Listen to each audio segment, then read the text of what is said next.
Welcome, and thank you all for joining us for this episode of the Crexi Podcast, an insider's look at all things commercial real estate. In this show, we cover a broad range of topics that cater to CRE newcomers and industry leaders alike. I'm your host, Jessica LaRusso, Director of Sales, and today we are thrilled to sit down with John Swartz, Principal at True North CRE. A little bit about our guest. Primarily serving Los Angeles and the surrounding area, John has over 20 years of experience working with buyers and investors of multifamily income properties, helping his clients build long-term, multi-generational wealth. Born and raised in Detroit, John has lived in Los Angeles for 18 years. He began his real estate career in 1998 when he interned for Taubman Company in Bloomfield Hills, Michigan. He has worked for some of the nation's leading multifamily, retail, and mixed-use developers, including Vacant Real Estate Group, Watt Companies, and the Westfield Corporation.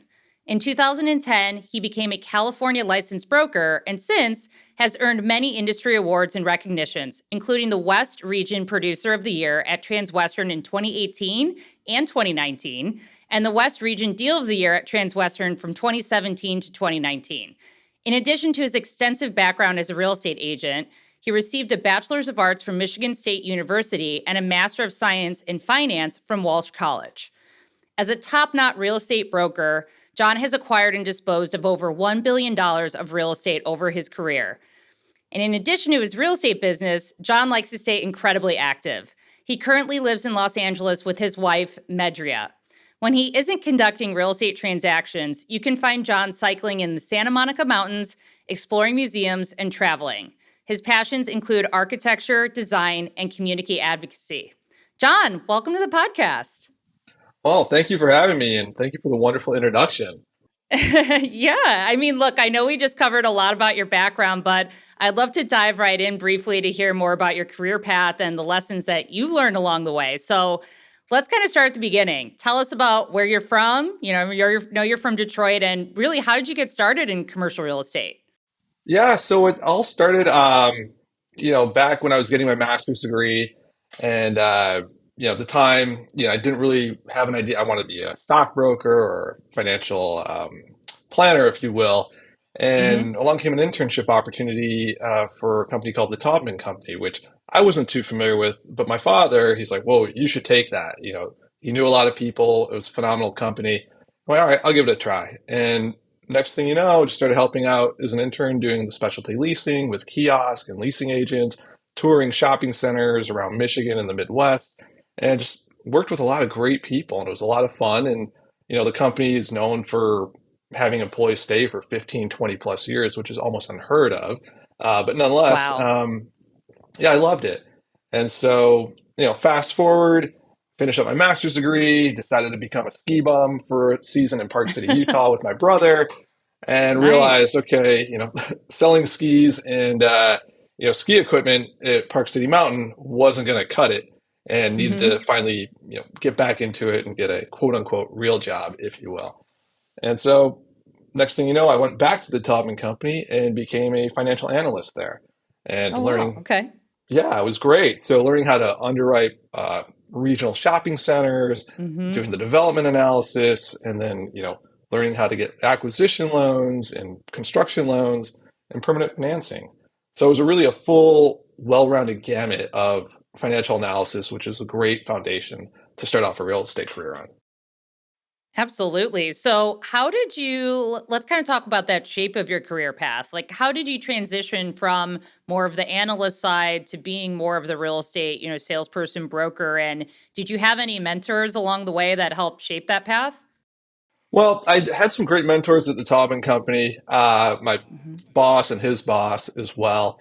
And then when I came out to California, kind of did a little bit more of the same, but got more involved, had more of a active role than kind of behind the scenes role with some of the other companies like Lagavant Real Estate Group and Hmm. Watt Companies. And then honestly, the brokerage, I've always wanted to do something for myself, my family. My mom and my brother are both entrepreneurs. And and long story short, that the recession hit in Mm. 2008-ish and nine. And I was, Lagavant asked to keep me on, but wanted to give me a big pay cut. And I'm going, oh, no, no, no. Hmm. Yeah. And then next thing I know, I'm spending a lot of time at the beach and, talking to a couple people, trying to figure things out. I'm like, I've got some time. Mhm. I enjoy sales. I enjoy working with people. Might as well get my broker's license. And so studied for that. And that's how it Love all that. started. Yeah. Wow. So was that right in 2008 you got your broker's license and transitioned, or a little bit No, like after? I got my broker's. I remember the day I got it. I was walking in West Hollywood. I was living with my wife. She was my girlfriend at the time. We moved to West Hollywood because she had a rent control apartment. And I'm walking on Melrose. And I'm like, oh, congratulations, you've passed your broker's exam. I think it was December 30th of Wow, you got the date 2009. down. That's Hmm. awesome. So, Yeah. we have a lot of people that, are both kind of newcomers and industry vets here. What were some of the lessons that you learned early on that really became invaluable going forward in your career? Any favorite mistakes or anywhere where kind of the path led you somewhere you didn't expect? Yeah, I would say there's a lot. First and foremost, never be afraid to make a mistake, right? Don't Hmm. intentionally make one, but never be afraid to, and always learn from it. That's the biggest key takeaway. I was starting out, you're a little bit nervous to make a mistake. The other thing is always ask questions. Never be Hmm. afraid. There's no such thing as a dumb question. It's worse leaving a conversation or a client meeting without knowing what the clear objective is. There, so always ask questions. And another key thing is be consistent. Consistency is key in this business. It's not going to happen overnight, but if you're consistent, it's prospecting, presence, and pipeline. That's what my coach always tells me, and it's so true. I love that. Can you repeat that one more time for everyone? PPP, prospecting, presence, and pipeline. That's And they all awesome. have to happen at this, concurrently. And so how are you like that consistency, right? How do you kind of juggle your day to day, making sure you hit those three P's, right? How do Right. you optimize? Well, a lot of it is, having a clear objective and, working with the team and everything and doing what Mhm. you're great at and outsourcing what you're not great at. And knowing, my coach always instills this in me, know your hourly worth, right? You're Mhm. supposed to make X in gross commission. So what's that divided by as many hours and weeks? And if you can hire someone for less than that hourly rate, do it. Because Mhm. my work, or my value is meeting with clients, taking the meetings, Mhm. mentoring my junior brokers, and growing the Right. team. It's not doing a lot of research, finding phone numbers, things like that. So, Sure. really just staying in your lane and focusing, but also time blocking. And that is as easy as it is to say, it is the hardest thing to do. Live and die by the calendar time blocks, right? Correct, correct. It's, ideally schedule meetings in the afternoon. Don't schedule meetings Mhm. on the east side after 2 because you're going to be stuck in traffic all day. So it's, knowing what making the time work for you, but you also have to be flexible at the same time. Smart and being efficient. And that definitely leads me to something I'm curious about. I'd love to Mhm. know some of your daily habits and practices that are essential to you, right? Could be CRE related, it could be anything else, right? Are there any Right. tenets of your day that you absolutely make part of your practice? So I have to get up. I love getting up early. Hmm. 5:30 between 5:30 and 6, depending on how long I was at the office the night before or what have you. But getting up early, getting a good workout in, be it 20, I have to sweat, get that in or go on a Yep. 20-mile bike ride if I can get out early in time in the morning from Mar Vista to the hills of Brentwood. And it really Wow. clears my mind. And on the days when, my doctor will say, hey, you need to have a rest day, doing meditation. And I'm a big Love fan that. of transcendental meditation. Wow. So a daily practice, normally in the Not morning? in Ideally, yes, daily, but more often than not, it's the days I don't get a workout in. Got it. How long have you been meditating? How long has that been part of your practice? I've been meditating for a couple of years now, but I got into TM or transcendental Hmm. meditation earlier this year, and it's I highly recommend it. And I'm not going to lie, I was skeptical at first, but I'm always open to trying new things as you need to be or you should be, Hmm. and it's quite phenomenal. Well, thank you for sharing that. All of our listeners Yeah, definitely take a peek at that, see if you can work it into your day to day and check it out. Thank you. I love to of meditate as course. well. It's really important. Well, let's get more into the nuts and bolts of our topic today, which I'm sure everyone is very interested in. Always wanting to know what's going on with Los Angeles commercial real estate, the state of the Hmm. Los Angeles multifamily economy, right? So starting off, let's think kind of like big picture. What's your 30,000 feet overview of the multifamily market today? The multifamily market today, I still think is a phenomenal market. It definitely has its ups and downs. But LA is always going to be coveted by both renters. Everybody wants to live here. Hmm. Is cliches. It's the weather. People want the weather, but also the economy here. There's high paying jobs in both the entertainment, the tech industry, finance, law. Every industry's here, right? Hmm. So there's always going to be a demand for renters or from renters for housing. And you're seeing all this gentrification happen. What used to be West Side's now going all the way to downtown. Silver Lake's already up and come, and Koreatown, Westlake, MacArthur Park. So you're getting it from every angle. Um, in addition, rents are always increasing, and a lot of that is due to Hmm. rent control. But at the end of the day, there's still a lot of value add to be had. Um, some of the issues with the macro level of the Hmm. apartment market in general, just the financing. The interest rates have gone up 500 basis points since last year. Debt's getting a lot harder to come by. Equity requirements are much higher on buildings, and also you've got other Hmm. things that unfortunately you can't. I mean, you can't control the interest rates, but you can. It's one thing for the economy. It's also you have policies and mandates coming down that as landlords you have no control over. Certain rent Right. control policies, not being COVID policies, and things of that nature. And also, you have what just passed the mansion tax too. So these are other things. There's pros and cons to every market, but these are the things just really for the LA and California markets, if you will. Yeah, you mentioned the mansion tax. I'd love to get your perspective on really what distinguishes the Los Angeles metro from other California markets in particular. What are the pros and cons for investing in this market specifically and kind of a fundamentals perspective based on the current market conditions, right? Because there's a lot that's been happening in Los Angeles with that mansion tax, right? With Right. rates. So, love to get your perspective. I see, I'm starting to see larger transactions happen. The mansion tax is definitely affecting, there's a lot of owners out there right now who are, they're equity sponsors, like they're the partners with limited partners, and so they get paid on a promote structure. And they usually buy buildings for 3 to 5 years, but the way the sponsor gets paid is when they sell the property. And so they get loans on the properties for 3 to 5 years. And now, because of the mansion tax for those properties that are over the $5 million mark, a lot of that promote for those sponsors is going to get eaten away in the mansion tax. And so those sponsors are in a bit of a conundrum because their loans are coming due. And so the question Hmm. is, do they hang on and try to make some money, hope it goes away, or do they just sell it because they're on the hook for the loan, not the Right. limited partner? So, I believe we're going to start to see more properties hit the market like that because they just don't want to take it on or have a capital call because they can't refinance out of their current loan. Um, but on the flip side of that, it's property values are coming down a bit too. And what's Hmm. interesting is, we've done a couple proposals where the property is worth 5 million two, 5 million 250, but the seller makes more if they sell it for 4 million 999. Right. So you're seeing So the price get adjusted a little bit to if they're kind of close to that $5 million threshold to come under.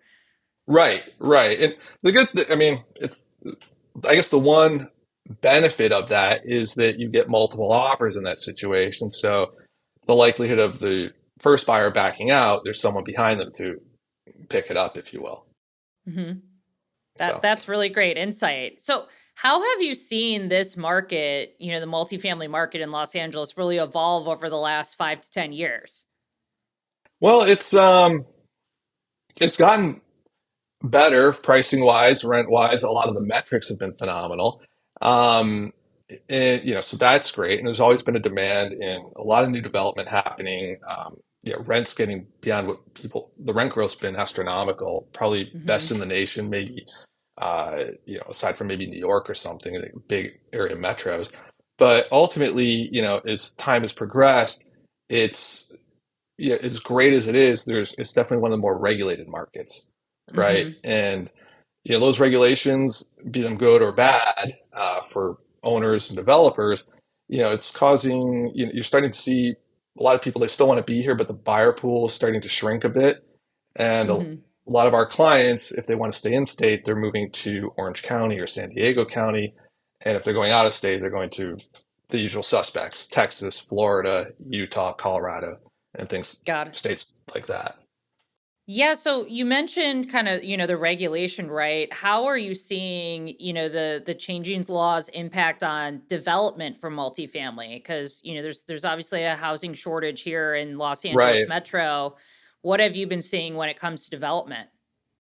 I'm seeing development, it's there's a lot of property or units hitting the market coming online because they've been in the pipeline for a while.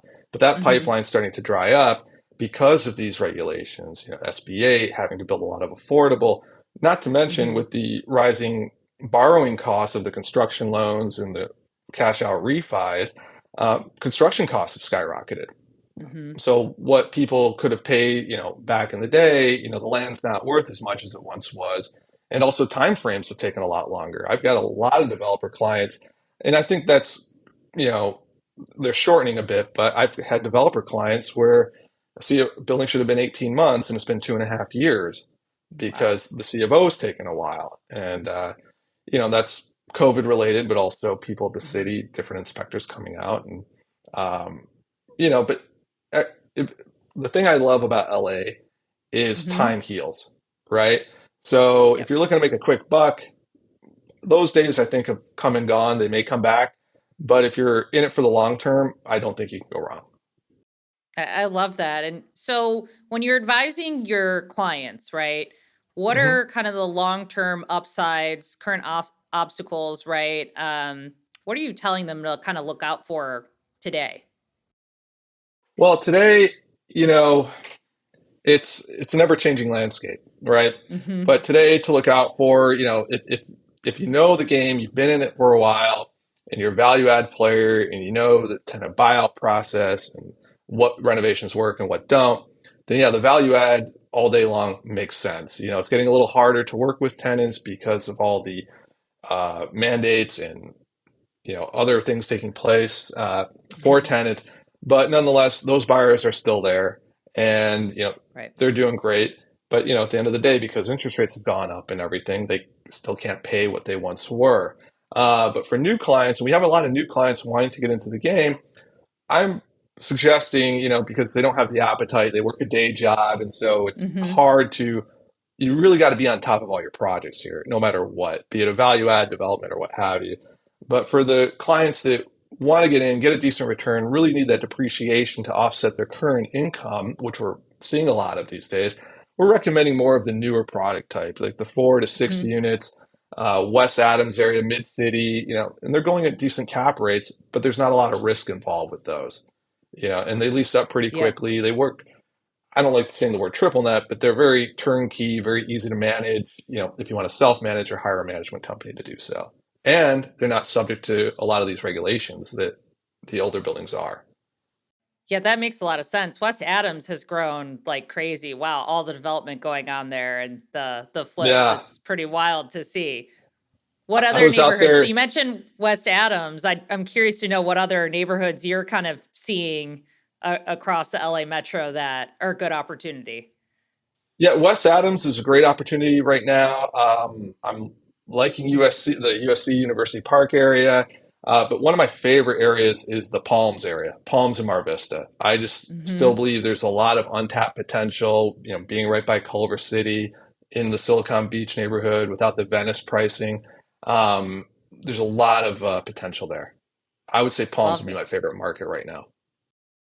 Awesome. Thank you for sharing. Of course. Curious. This is kind of a fun question, but Do you have any surprising thoughts about the current market happenings?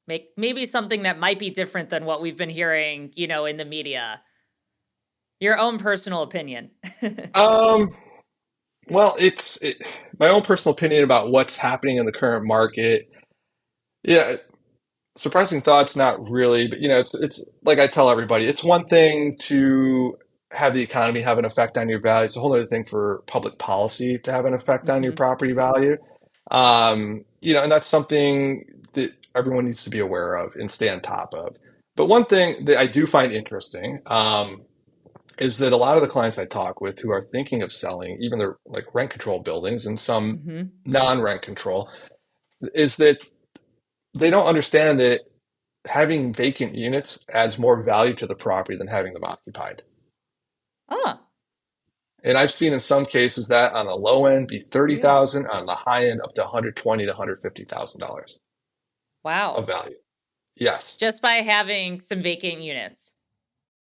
per unit. Yes, Yeah. yeah. Wow. That is kind of So surprising. yeah, absolutely. And the reason being is brokers, we can market to market, and it allows a new Hmm. buyer to come in and renovate as they see fit and really get excellent market rents versus whatever the prior tenant might have been paying.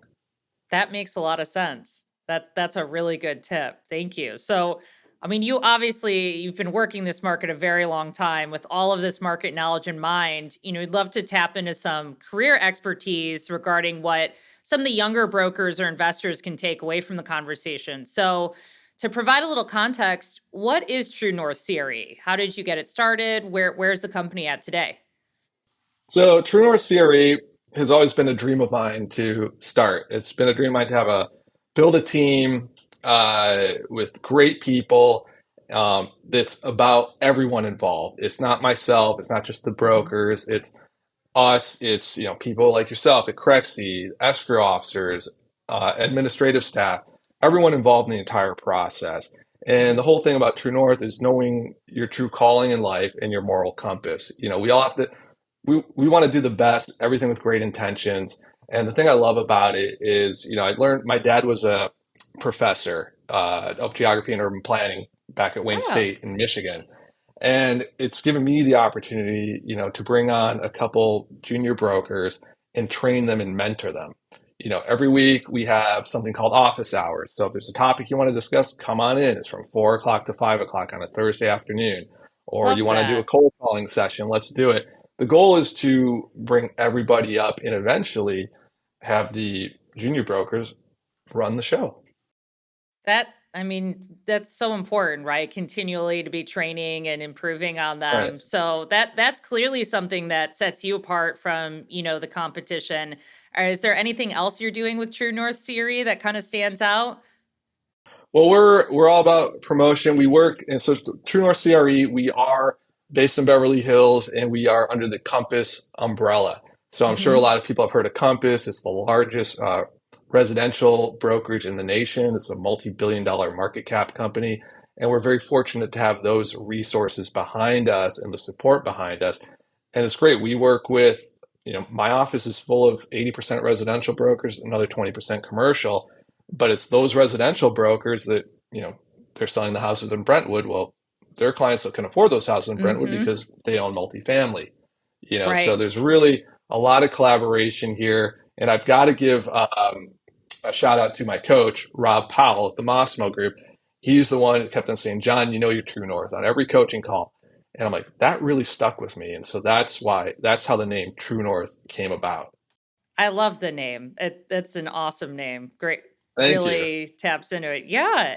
And so speaking of kind of following your true north, right? With your Mhm. clients, like how are you Yes. creating the most value for your clients? What keeps them coming back to you for multiple deals, right? Because as you mentioned, you could have a client that owns residential and then multifamily. How are you retaining them?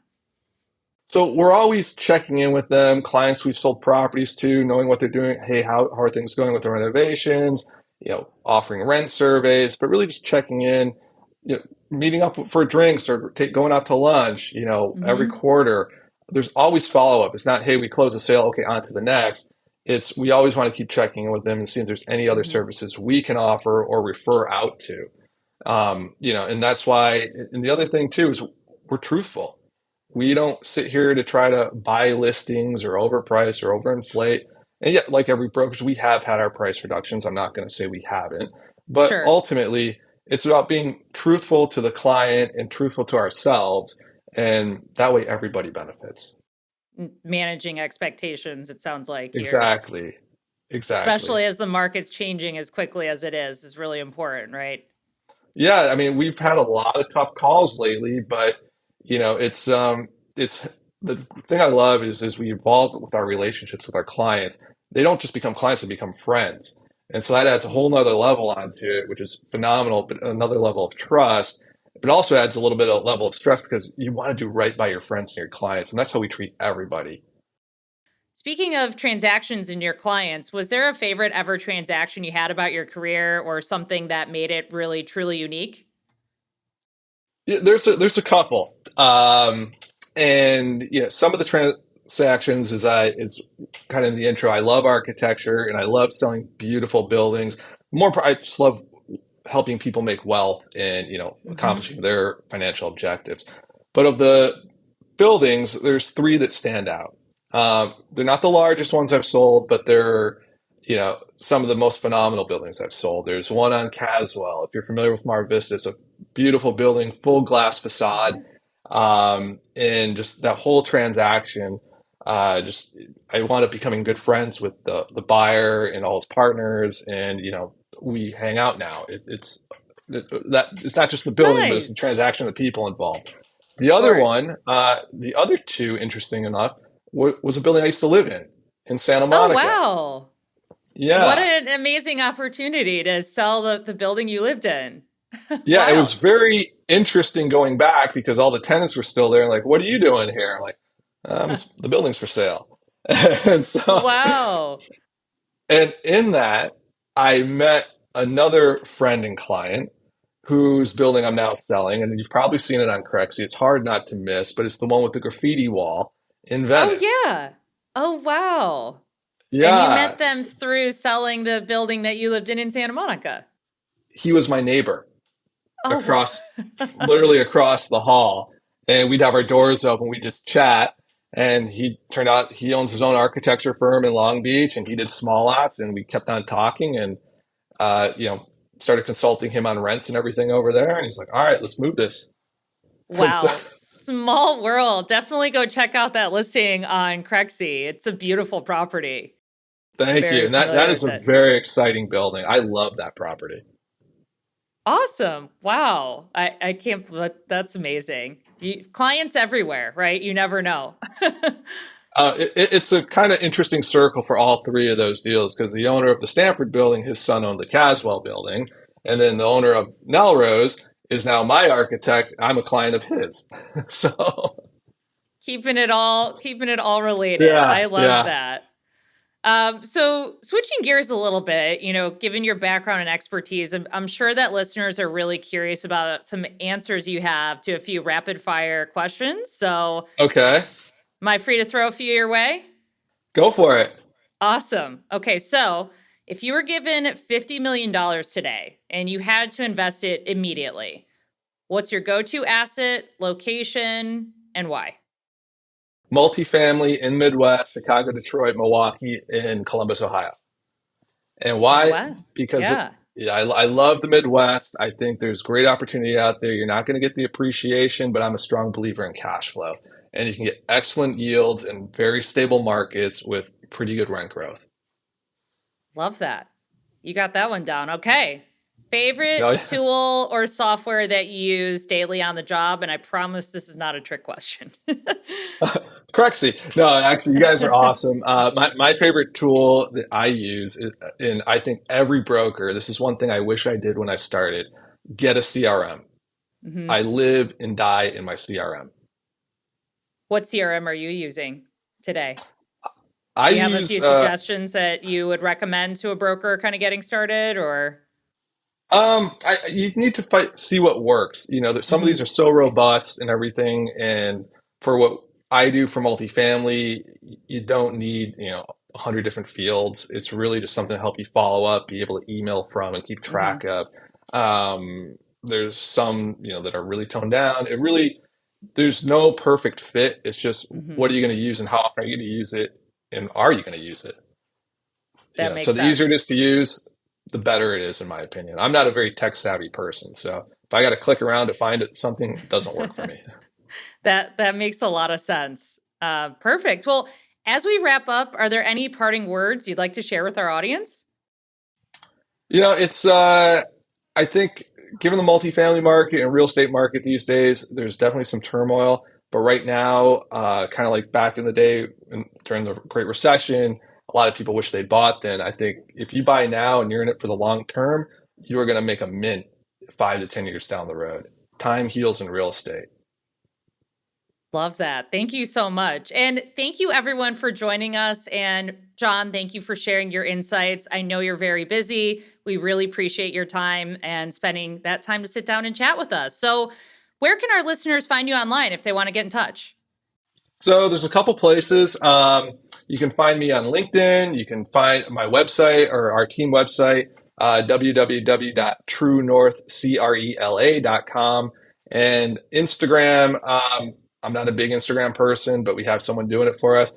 Nice. My handle is Multifamily LA, and then the True North one is True North CRE. And that one is still in process of being built. Awesome. Easy to remember. Perfect. Well, Yep. thank you so much to everyone that tuned in today. If you enjoyed this episode, do not miss out on the next one. Visit go.crexi.com/podcast and sign up to get the next episode delivered straight to your inbox. And of course, you can also subscribe to the Crexi Podcast on your favorite podcast app and check out our YouTube channel for video recordings of each episode. Take care and be sure to tune in next time.